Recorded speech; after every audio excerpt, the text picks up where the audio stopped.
YTN 라디오 생생경제 오늘 신박세상 함께하고 있습니다. 자, 다른 주제 이야기 한번 해볼게요. 한국판 뉴딜 정책이라는 이야기를 많이 합니다. 자, 우리 신세동 교수님 네. 오래간만에 가르치는 마음으로 뉴딜 정책이 뭐죠? 짧게 설명해 주신다면? 제가 이놈 뉴딜 때문에요. 또 이 뉴딜 책을 좀 다시 보고 있어요. 뉴딜이 호환됐어요. 800페이지, 막 900페이지 되는 소환됐어요. 원서로 된 건데 그걸 다시 보고 있는데 그 뉴딜 한마디로 말하면 1930년대 초에 미국 경제가 굉장히 어려웠어요. 네. 여러 가지 복합적으로 어려웠어요. 이제 1차 전쟁 이후에 여러 가지 문제점 때문에 독일하고 오스트리아가 어려웠고 그래서 그 나라 금융체제가 흔들리면서 미국도 같이 무너지면서 어려워지니까 네. 이제 정부가 대대적으로 공사를 일으키죠. 그래서 뭐 테네시 강을 막아서 댐도 만들고 고속도로도 짓고 그러니까 학교도 건설하고 병원도 짓고 그다음에 이제 그와 함께 그 실업자들이 많이 발생했잖아요. 그 실업자들을 위한 다양한 어떤 그런 지원 프로그램을 종합적으로 우리는 뉴딜이라고 이렇게 부르죠. 자, 그럼 이번 정부의 한국판 뉴딜 정책은 그때와는 다르잖아요. 홍남기 부총리도 토건이 핵심이 아니다 했는데 제가 다르잖아요 했는데 교수님 고개를 안 끄덕이시는 거 보니까 다르지 않다고 생각하신 것 같아요. 자, 박사님 교수님, 정부가 내놓은 한국판 뉴딜 정책 어떻게 평가하세요? 네, 그 뉴딜 조금만 저 부연해서 설명을 드리면 그 대공황에 대응해서 뉴즈벨트 행정부가 내세운 정책인데요. 이른바 3R이라는 이야기를 합니다. 첫 번째가 릴리프, 리커버리, 리폼인데 릴리프 이제 구호, 아까 실업 문제 이런 거 구호한 거고요. 리커버리가 재건이죠. 그 SOC 사업 때 많이 했죠. 후보 때 만들고부터 시작해서. 그리고 마지막이 리폼입니다. 개혁. 사실은 이 뉴딜에서 제일 중요했던 게 리폼 부분이에요. 개혁. 그전에 미국 자본주의가 일종의 자유방임적 자본주의 형태였습니다. 왜냐하면 산업 구조가 경공업 위주의 작은 기업들 위주의 구조에서 1900년 초반부터 중화업공업 중심으로 바뀌면서 그동안에 있었던 자유방임형적인 시장경제 자본주의가 작동이 안 된다는 게 뉴딜에서 나타났어요. 그래서 제도화된 자본주의를 만드는 거, 그것이 리폼의 가장 큰 핵심적인 요소였고 지금 현대 미국 자본주의의 많은 제도적인 장치가 이때 만들어졌다고 볼 수가 있습니다. 그래서 제일 중요한 게 리폼인데 우리가 뉴딜을 이야기할 때 흔히 릴리프, 리커버리만 알고 있어요. 우리 뉴딜 교육을 좀 잘못 지금 되고 있다고 저는 생각이 되고. 그러니까 개혁이 초점인데. 그렇습니다. 근데 그래서 지금 보면 한국판 뉴딜이라고 나온 것도 보통 보면 이른바 리커버리 SOC 사업했던 거를 지금은 뭐 디지털 쪽으로 한다. 그 안이 이제 주류고요. 실제로 정말 중요한 그 리폼에 대한 이야기는 거의 없다라는 거 하나 말씀을 드리고 싶고, 리커버리에 해당하는 그 디지털 인프라 구축이나 뭐 비대면 산업 육성, SOC 디지털화 이런 것들 쭉 나오는데 새로운 게 사실 없어요.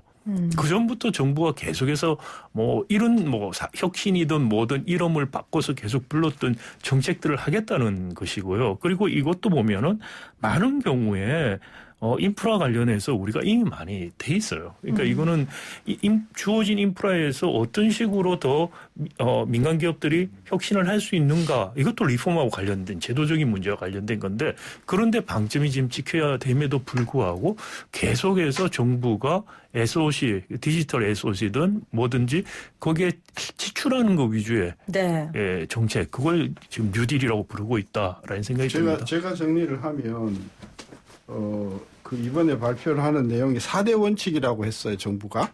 1대 원칙이 뭐냐? 디지털화 한다는 거예요. 디지털화 하는 것이고, 그 디지털화를 뭘 하는가 봤더니 데이터를 수집하는 거더라고요. 그 데이터도 6개 분야를 집중적으로 데이터를 수집하는데, 금융 데이터, 공공 데이터, 의료 데이터, 그 다음에 거래 활동 데이터, 뭐 이런 분야의 데이터를 전부 수집해가지고 빅데이터를 만들어가지고 디지털 베이스를 만들겠다. 그게 첫 번째 그 원칙이고요. 그래서 이거를 갖다가 21세기형 뉴딜이라고 한 거예요. 그러니까 정부의 21세기 뉴딜은 쉽게 이야기하면 데이터 수집이에요. 방대한 데이터를 수집하겠다. 그거고요. 두 번째 원칙이 민간 투자를 촉발시키는 쪽으로 가겠다. 정부도 알고 있어요. 그러니까 정부가 주도적으로 하기에는 역량이 너무 돈이 모자라니까 민간 투자를 적극적으로 촉발시키겠다라고 하는 부분이고요. 그다음에 이제 전 분야에 전 산업에 활용될 수 있는 기초적인 디지털화에 역점을 두겠다. 그다음에 네 번째로는 그럼 무슨 사업을 해야 되는지 대규모 프로젝트. 여기서 강조한 게 대규모 프로젝트예요. 네. 뭐냐면 그동안은 막 찔끔찔끔 여기에 몇 천억 저기에 몇 조 이렇게 썼거든요. 진짜 이제 크게 몇십 조를 쓸 모양이에요. 그래서 대규모 혁신 프로젝트를 발굴하겠다. 요게 지금까지 발표한 네 가지 원칙인데 전 되게 보고 웃은 게 뭐냐 하면 이 태스크포스를 만들겠다는 거예요. 태스크포스의 헤드가 누구냐 봤더니 제1차관인 거예요. 그래서 한국형 뉴딜은 차관급 프로젝트구나. 제1차관급 프로젝트구나. 이거 제 생각에는 6월 말에 이제 구체적인 계획이 나올 텐데 네. 예산상의 여러 가지 제약 때문에 이거 전체 규모가 30조 안 넘어갈 것 같고요. 그리고 그것도 몇 년에 쪼개서 하는 거니까 말은 거창하게 뉴딜이라고 했지만은 저는 굉장히 쇼트 딜이다. 이게 네. 단기 프로젝트에 그칠 것이고 만약에 제가 이 프로젝트를 정말 한국 이름답게 뉴딜이라고 하는 말을 프랭클린 루즈벨트 대통령이 뿌듯하게 느낄 정도로 이게 뉴딜을 한국판으로 한다고 하면은 최소한 최고의 우두머리는 부총리를 넘어가는 급이 돼줘야 된다는 것이죠. 네. 자, 제가 두 분의 말씀을 좀 정리해 볼게요. 그러니까 한국판 뉴딜. 원래 뉴딜 정책은 지금 자본주의 여러 가지 것들을 제도화할 정도로 규모도 크고, 정말 많은 변화를 갖고 왔는데, 한국판 뉴딜 정책은 장관 아닌 차관급 수준의 규모도 적을 것이고, 그리고 우리 박상인 교수님 얘기하신 것처럼 개혁의 포커스도 맞춰져 있지 않은 구호나 재건으로 그냥 끝날 것이다. 그래서 두 분은 웃으셨다. 그게 결론인 거죠. 그리고 이미 다 돼 있는 디지털 인프라 구축, 비대면 산업 육성, SOC 디지털 이미 하고 있었던 사업의 연장선일 뿐이다. 그러니까 코로나19 이후의 위기를 극복할 만한 양도 질도 안 된다. 맞습니까? 네, 잘 요약하셨고요. 그래서 이게 이름 놓치는 게 뭐냐라는 거죠. 중요한 부분들은 놓치고 과거에 쭉 했던 거 그냥 포장만 바꿔서 하겠다는 식으로 이야기하면서 코로나19 이후에 우리가 정말 중요하게 봐야 될 것들을 오히려 놓치는 어리석음을 범하는 거 아니냐는 생각이 있습니다. 첫 번째 예를 들어서 불평등 문제 이번에 굉장히 심각했죠. 비대면 교육 같은 경우에 볼 때 불평등 문제가 얼마나 심각하게 노출이 됐는가. 또 비대면 교육 같은 게 더 커지면 불평등 문제 훨씬 더 심각해지고 맞습니다. 또 우리 맞벌이들 보육 같은 거 전혀 안 돼 있을 때 생기는 문제들 이런 것들 노출이 됐어요. 근데 이 부분을 어떻게 할 것인가 그런 고민을 지금 해야 될 때라고 생각이 돼요. 제가 교수님 말씀에 하나 덧붙이면 제가 이제 아이를 학교를 보내잖아요. 제가 무슨 생각을 했냐면 이걸 다문화 가정 엄마나 아니면 교육 수준이 낮은 엄마들이 할 수 있을까? 그렇죠. 저도 너무 번거롭고 너무 어려워요. 이게 쉬운 일이 아니에요. 그래서 지금 말씀하신 비대면 교육, 비대면 산업 육성하겠다는데 이 부분에 이런 부분에 대한 배려가 없다면 그 준비가 없다면 이건 뉴딜 정책이 아니라 오히려 불평등을 심화시키는 정책이 될 것 같다. 그런 사고가 전혀 안 보이고 사실 그러면서 일자리가 창출될 수가 있어요. 지금 디지털라이제이션으로 일자리를 창출한다는 말은 형용 모순이에요, 사실은. 그 디지털라이제이션에서 생길 수 있는 불평등을 보완해주고 그게 또 선순환이 되도록 할 수 있는 일자리 창출할 수 있는 건 많이 있어요, 오히려. 그런 사고가 안 보인다는 게 참 안타깝고요. 그리고 지금 이번에 코로나19를 통해서 환경 문제가 재조명을 받고 있죠. 자, 환경에 대한 우리가 관심이나 투자가 굉장히 빈약했는데 그래서 그린 뉴딜이라는 이야기가 지금 나오고 있는데 여기에 대한 관심이나 생각이 전혀 없다는 거예요. 정말 그린 뉴딜 관련된 건 없네요. 없습니다. 이번에. 그러니까 하던 거 그대로 하는 거예요. 지금 데이터 3법 만들었던 거 그것도 강하겠다는 이야기 기본적으로 그 이야기거든요. 그리고 데이터 3법도 이 데이터 3법이 데이터 활용을 높이기 위해서 필요하다는 측면이 있지만 또 한편으로는 개인정보 보호라는 거하고 밸런스가 돼야만이 정말 진정하게 발전이 되고 개인정보 보호의 규제가 제대로 있을 때 좋은 방향의 기술이 발전이 되고 세계화적으로 쓰일 수 있는 기술이 나와요. 그렇지 않고 개인정보 보호는 무시해버리고 활용만 강조하면은 네. 그런 한번 사고가 났을 때 어떻게 할 거냐는 거예요. 그렇죠. 그 감당하기 어렵습니다. 예를 들어서 원격 의료 같은 경우도 생각을 해보세요. 원격 의료를 기기를 사용해서 했는데 환자가 좀 사고가 났어요. 의료사고가. 그럼 의료사고의 법적 책임을 누가 줄 것인가. 법률적인 문제가 있어요. 그런 부분들이 해결이 안 된 상태에서 무조건 이렇게 한다고 해서 발전할 수도 없고요. 투자를 해서 될 수가 없어요. 그러니까 제가 말씀드린 제도적인 혁신이라는 게 중요하고 이 모든 게 혁신형 경제로 가기 위해서 기회와 유인이 있어야 돼서 기회와 유인을 주기 위한 재벌개혁, 쟁벌배상, 디스커버리 이런 제도 개혁을 해야만 사실 한국판 뉴딜이라고 말한 이것도 실현될 수 있을 뿐만이 아니고 더 큰 범위에서 한국 경제가 업그레이드 될 수 있는데 그런 부분 다 사장돼 있다. 하던 거를 이름만 바꿨다. 네. 그런 생각이 듭니다. 아까 하나만 덧붙이면 제가 늘 갖고 다니는 이 정말 이 수첩의 제1페이지가 문재인 정부의 국정 5개년 100대 과제 이거 이 정부 끝날 때까지 갖고 다닐 거예요. 네. 여기에 그게 뉴딜이 있을까요? 없을까요? 있을 것 같아요. 없어요. 아니 근데 이거는 코로나19로 인해 갑작스럽게 나온 거잖아요. 그러니까 이게 없겠죠. 툭 튀다는 거예요. 이게. 아니 근데 이제 코로나19라는 우리가 예상치 못했던 상황이 펼쳐졌으니까. 그러니까 갑자기 툭 튀어나왔는데 그 갑자기 툭 튀어나온 게 5차 비상경제회의에서 대통령이 모두 말씀해서 지나가는 말로 이게 뉴딜이 나왔어요. 그러니까 그 후에 그 홍남기 중대본 1차 회의를 하면서 지나가는 끝에 뉴딜이라는 걸 받아서 이게 나온 거예요. 이게 지금 한국형 뉴딜이라는 게 이게 나온 지 세상에 나온 지 지금 100일이 안 돼요. 네. 그리고 그래서 급하다 보니까 이게 일단은 중점 방향이라고 엊그저께 발표를 하고 7일 날 하고 상세한 것은 6월 달에 하겠다고 했어요. 그러니까 사실은 제가 그 정부의 정책을 팔로우업을 하는 사람이라서 사실은 4월 달에요. 40대 일자리 내겠다고 했거든요. 40대 일자리 대책을 내겠다고 했어요. 안 냈어요. 미뤘어요. 언제 내냐 했더니 5차 비상경제회의에 그 대책을 낸다고 했어요. 거기서도 따로 이야기가 없었어요. 그러니까 5차 경제회의에서 사실상 그 일자리 대책으로 나온 게 이게 이제 뉴딜이 된 것이죠. 그러니까 네. 정부의 정책을 하는 것을 보면은 그 정부 출범할 때 세웠던 계획하고 지금 하루가 다르게 그냥 이게 바뀌면서 정신없이 그냥 이게 바뀌면서 곁들여서 나온 게 엊그저께 이슈가 되었던 전국민 고용보험이라는 게 이게 또 갑자기 튀어나온 거예요. 근데 이제 전국민 고용보험 관련된 얘기는 공론화되는 계기는 됐었지만 필요성에 대해서는 우리 실업부조 얘기도 두 분 그때 하셨었잖아요. 좀 이야기가 많이 됐었던 거 아닙니까? 그렇죠. 그러니까 그게 시대적으로 지금 그게 꼭 필요한 시점이 돼서 그 문제가 다시 한번 공론화되지 않았을까. 됐으면 도대체 공무원들이 봉급받아갖고 뭐 하는 사람인데요. 공무원들 중에서 그 분야의 전문가들이 지금 공론화가 제 생각에는 이 정부의 기본적인 철학 자체가 그런 부분에 출범할 때서부터 있었다고 하면 그러니까 처음부터 3년 전서부터 이거 전 국민 고용 특히 그 자영업자 그 고용보험을 어떻게 할 거냐 머리를 좀 굴렸어야 될 거 아니냐고. 무슨 말씀인지 알겠습니다. 아마 박사님 교수님이 설명해 주실 수 있을 것 같아요. 제가 좀 추가로 말씀을 드리자면은 이게 전국민 고용보험 이게 하나의 일관된 걸로 갈지 실업 부조하고 섞어서 갈지는 또 생각해야 되고 굉장히 사실 쉬운 문제가 아니에요. 재원 문제부터 포함해서.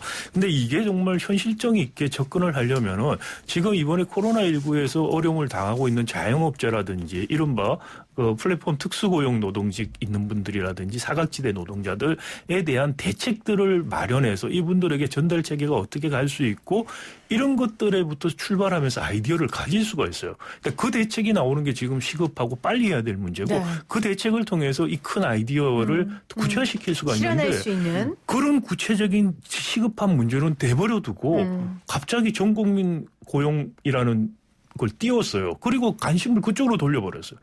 이거는 전 잘하고 있는 정책이 아니라고 생각합니다. 이 방향에 대해서 저도 동의하고 많은 분들이 동의함에도 불구하고 정말 이것을 제대로 하기 위해서 이게 현실의 문제들을 미래의 문제로 미루는 것이 아니고 현실 문제를 풀면서 보다 좋은 미래로 가는 징검다리로 삼는 거라면은 지금 이런 어프로치는 아니라고 생각을 하고요. 이것도 정무수석이 이야기했다는 게 말이 안 돼요.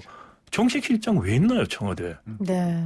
정무수석이 정무적인 판단으로 이런 이야기를 띄우기 시작하고 그리고 나서 여론이 가고 이건 굉장히 잘못된 의사결정 과정이라고 저는 생각이 됩니다.